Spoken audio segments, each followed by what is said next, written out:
As we get older, our morning routine often becomes familiar and comforting. A quiet breakfast, a cup of tea, and maybe a few vitamins we've taken for years, sometimes without giving them much thought. For decades, many of us were told that taking a handful of supplements was one of the simplest ways to support our bodies. A little something for energy, something for bones, something just in case. But with age, the body changes. The way we absorb nutrients shifts. The way the liver and kidneys process what we swallow becomes slower, and what once felt harmless may now place more burden than benefit. Today, I'd like to walk with you through something many people over 60 never hear. Some vitamins are better to approach with caution, and others may quietly support strength, balance, and clarity when chosen thoughtfully. This is not about fear, and not about throwing away everything you take. It's about awareness, the gentle kind that helps you make choices that feel right for your body today, not 10 or 20 years ago. Let's begin with two vitamins that many older adults take automatically, but which may not be as supportive as they appear. Biosoir, vitamin to be careful with. Number 4, retinol-based vitamin A. Vitamin A sounds familiar and trustworthy. Many people associate it with eye comfort, skin health, and immune support. But there is something worth knowing after 60. Not all vitamin A is the same. A type often found in multivitamins, retinol or retinol palmitate, can build up in the body over time. And because the liver works more slowly with age, that buildup may become harder to clear. What does that feel like? Often not dramatic, just small changes we might chalk up to getting older. Dry skin, low energy, joint discomfort, or occasional dizziness. The challenge isn't that vitamin A is bad. It's that this particular form can add up more quickly than the body can use. A gentler option is beta-carotene, which the body converts into vitamin A only when needed, like listening rather than forcing. That small difference can help your body stay in balance without storing more than it needs. The quiet takeaway. After 60, retinol-based vitamin A may not always be the most helpful form, and beta-carotene from food often feels more natural to the body. Dr. Four. Vitamin to be careful with. Number 3, iron supplements. Iron has long been linked with energy. Many of us grew up hearing that iron gives strength, color to the face, and support when we feel tired. But here's what shifts with age. For most older adults, the body no longer loses iron the way it once did. Women are past menopause. Men haven't lost iron for decades, and unless there's a specific medical reason, extra iron may not be needed at all. And when iron builds up, the body cannot simply flush it away. It settles into tissues and organs, quietly, slowly, without obvious early signs. How might the body speak when there's too much? Subtle tiredness that doesn't improve, heaviness in the joints, mental fog, or forgetfulness, a feeling that strength is harder to access. These sensations can look like aging, but sometimes they're simply signals that the body has more iron than it knows what to do with. If you take a multivitamin with iron and haven't been advised to do so by a doctor, it may be worth gently checking your label. There are iron-free options, made specifically for older adults, often a calmer choice for the body. The quiet takeaway: after 60, iron from food is usually enough, and supplements may feel like too much of a good thing. Now let's look at two more vitamins that many people over 60 take with good intentions, but that may not always be as helpful as they sound. After that, we'll gently shift to the nutrients that can truly support your body at this stage of life. Vitamin to be careful with. Number 2, calcium supplements. For many years, the message was simple and repeated everywhere. If you want strong bones, take more calcium. Tablets, chewable candies, powders, and water, all promising to build bone and protect you from fractures. But as we grow older, the way our body handles calcium changes. When we are young, bones eagerly take in calcium. Signals in the body know where to send it. Later in life, those signals become quieter. bones don't absorb as easily, and the extra calcium we swallow can end up in places where it doesn't really belong. Instead of going straight into bone, it may collect in blood vessels, in soft tissues, or simply pass through the system without being used well. Some people then notice more stiffness, more digestive discomfort, or a general feeling of heaviness. The problem is not that calcium is bad. We still need it. The real issue is taking large calcium supplements by themselves, without the partners that help guide it to the right places. Those partners are vitamin D, vitamin K, magnesium, and gentle movement. Without them, calcium can feel like a guest who shows up without directions and doesn't know where to sit.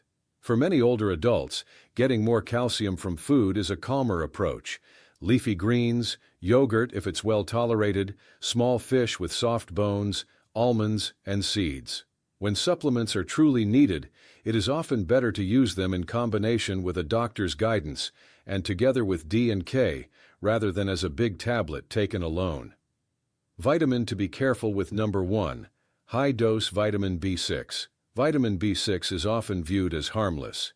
It's a B vitamin, it's water-soluble, it supports nerves and energy, and because of that, many people assume the more, the better. But after 60, large doses of B6 may not feel so friendly to the nervous system. Unlike some other B vitamins that the body easily flushes out, B6 can build up in nerve tissue when taken in high amounts for long periods. Over time, that may show up as tingling in the hands or feet, numbness, burning, unsteady walking, or a sense of weakness that doesn't match your usual self. What makes this tricky is that these sensations are often blamed on age alone. People think, my legs are just getting older, when in reality, their nerves may be reacting to more B6 than they truly need. The body requires only a small daily amount. Most people can meet that through food and a modest multivitamin. Extra nerve formulas or energy boosters that pack in very high doses may not be necessary, and can, in some cases, do more harm than help. If you take a supplement with a large amount of B6 every day, it may be worth pausing, reading the label, and asking a professional whether that amount is really right for you now. So where does all this leave us? We've talked about 4 vitamins and minerals that might be better approached with caution after 60. Retinol-based vitamin A, iron supplements, large standalone calcium tablets, and high-dose B6. That doesn't mean every pill is harmful. It simply means that, with age, the body asks for a little more precision and a little less just in case.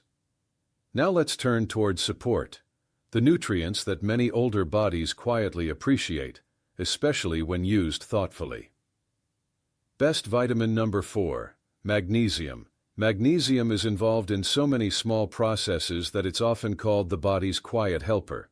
It plays a role in muscle relaxation, steady heartbeat, nerve communication, and even sleep quality. As the years pass, many people begin to notice night cramps, restless legs, shallow sleep, or a sense of inner tension. Often, magnesium levels have quietly slipped lower than they once were. Certain common medicines can slowly drain magnesium as well, without us realizing it. The encouraging part is that easing a magnesium shortage can feel like loosening a tight knot inside the body.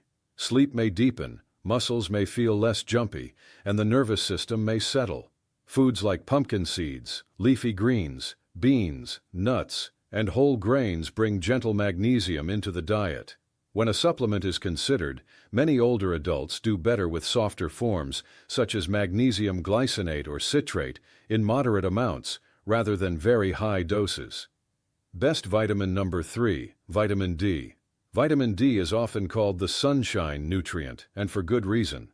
Our skin makes it when sunlight touches it. But after 60, that natural production slows down, and many people spend more time indoors or covered. Vitamin D helps the body use calcium wisely, supports muscles, and plays a quiet role in mood and immune balance. Low levels can feel like constant tiredness, low spirits, more colds, or a general sense that the body is not as resilient as it once was. Sunlight, where it is safe and comfortable, still matters. But many older adults also benefit from a modest D supplement, often taken with a meal that includes healthy fats so the body can absorb it more easily. Best vitamin number 2. Vitamin B12. Vitamin B12 is like a spark for nerves and blood. It helps keep red blood cells healthy and supports the brain. As we age, our stomach produces less acid, and that acid is needed to pull B12 out of food. On top of that, some common medicines for heartburn or diabetes can further reduce absorption. The result is that many older adults slowly slide into low B12 without realizing it. They may notice more fatigue, forgetfulness, unsteady legs, or tingling in their hands and feet, and assume it's simply age. The good news is that B12 is one nutrient where gentle supplementation can make a big difference. Lozenges that dissolve under the tongue, or forms recommended by a healthcare professional, can help bring levels back into a healthier range. Best vitamin number 1. Omega-3 fatty acids. Omega-3s are not vitamins in the strict sense, but they behave like a vital support system for the body. They are the healthy fats found in certain fish, seeds, and oils. They help calm down long-term inflammation, support the heart, nourish the brain, and ease stiffness in joints. Many people describe feeling clearer, more emotionally steady, and more comfortable in their bodies when they regularly include omega-3s in their diet. For some, this means eating more fatty fish like salmon or sardines. For others, especially those who don't like fish, a carefully chosen omega-3 supplement may be helpful, preferably one checked for purity and taken with food. So where does this all lead? After 60, health is rarely about taking everything. It is about listening. Which nutrients does my body still welcome? Which ones may now be too much? Where can food do the work, and where does a small, thoughtful supplement make sense? If you feel called to, you might take a quiet evening, look at the labels on your bottles, and ask yourself a simple question: are these here out of habit, or because they truly serve me now? You don't have to change everything at once. Even one small shift, removing what no longer helps and adding what your body is quietly asking for, can make the coming years feel steadier, clearer, and more your own. If this reflection gave you something to think about, you are welcome to stay with this space. And if you feel comfortable sharing, I'd be curious to know, which supplement surprised you the most today, and is there one gentle change you feel ready to make? This is Senior's Quiet Wisdom,